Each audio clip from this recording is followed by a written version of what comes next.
Now, many cultures have their own calendar system that predate the Gregorian one, which most of us use today. For example, the African Igbo dating system used by the Igbo people of Nigeria has 13 months in a year, 7 weeks in a month, and 4 days in a row.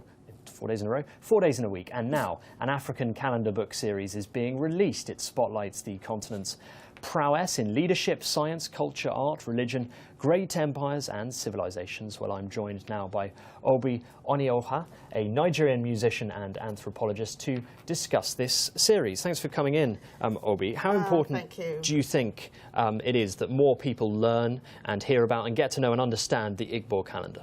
Well, it is important insofar as is a unifying tool, you know, for a lot of Igbo people and a lot of Africans generally, you know, because Africans, we all, the people of African ancestry, are all scattered all over the world with different cultures, different languages, and this is one thing that unites us all, you know, with this ancient calendar, you know, that details what we were, where we were, how we ordered our societies, and more importantly, it becomes an educational tool to teach our children, to teach the next generation who are totally ignorant of what we were, how Africans contributed to civilizations.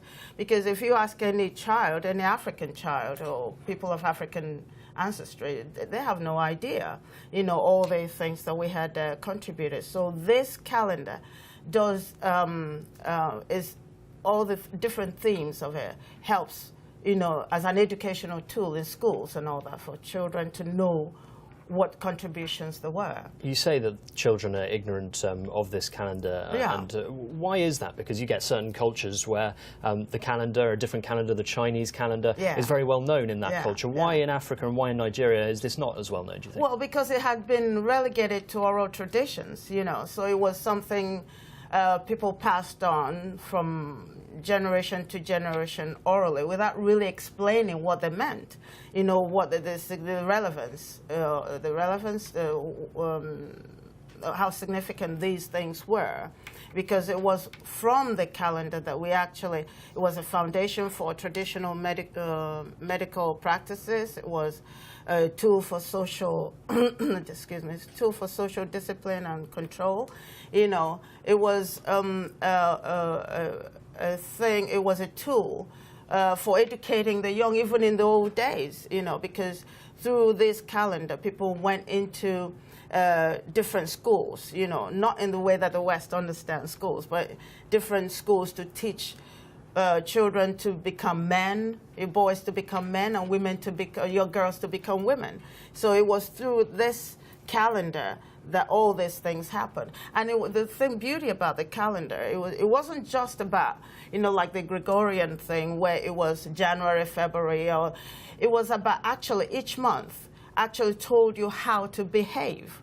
You know, it told you how to order your life, how to lead your life. So, for instance, you have Fijoko, you know, which is a time of harvest and all that. So you know it's time for harvesting and all that. You have Ikenga, which is the second month, which teaches you, you know, how to appreciate the talent that God gave you. You know, what have you done with that talent? So that's the time you ask yourself those questions, you know. And you have a season where you forget, you're supposed to say what, Iwela, which means all the anger, everything. I sang about it in my upcoming release of my album, Jihoho. You know, I sang about that, you know, about during that period of the month, you forgive everybody. You know, so you actually lead your life in a spiritually benefiting way for your soul. The Igbo calendar has obviously predated the Gregorian calendar,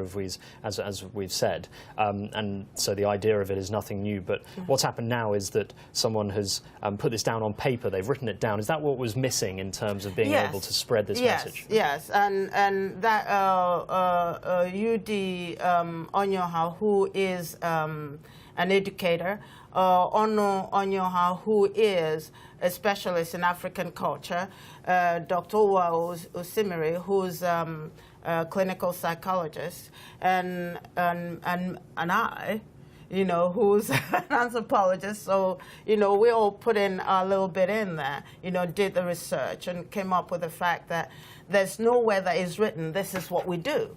You know, so the way it is now, it's now an educational tool at African Calendar bookseries.org. You know, if you click in there, and it comes with manuals as well. So it's you're not just looking at it. You know, you have manuals to explain it. You know, and we have there's the astrological charts and all that too. So now you've written it and it's down on paper and it's sort of tangible and people can Exactly. sort of look in it and feel it and think about it. Are you hoping that is the aim that it'll be on the curriculum in schools in Africa soon?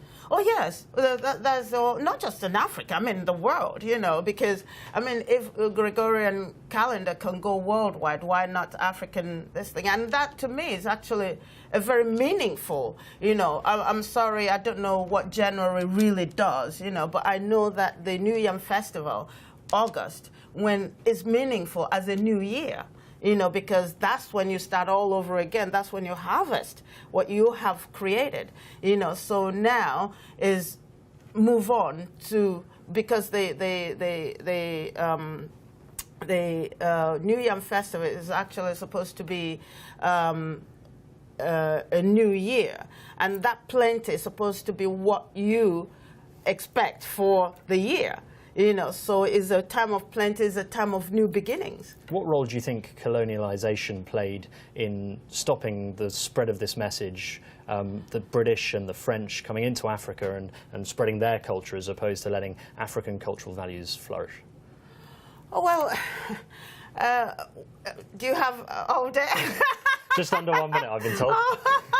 No, I mean, it was doing a good job of colonizing the mind. So it wasn't just colonizing the space; it was colonizing the mind. You know, when you were as a child, you were told if you spoke Igbo, you know, you were looked down on. But if I spoke English, I was made prefect of the class. You know, so everything that you believed in, that you thought that was good, was all of a sudden said to not mean anything. Yeah, well, you know. So Oby, I'm going to have to stop you there. We could, as you say, talk for hours and hours on this topic, but it's all very interesting, and congratulations for doing it. It must have been a painstaking task, but it is now out there in a series, written down, so yeah. hopefully that message will spread. But Oby, thank you very much indeed for coming in today. Thanks. Thank you.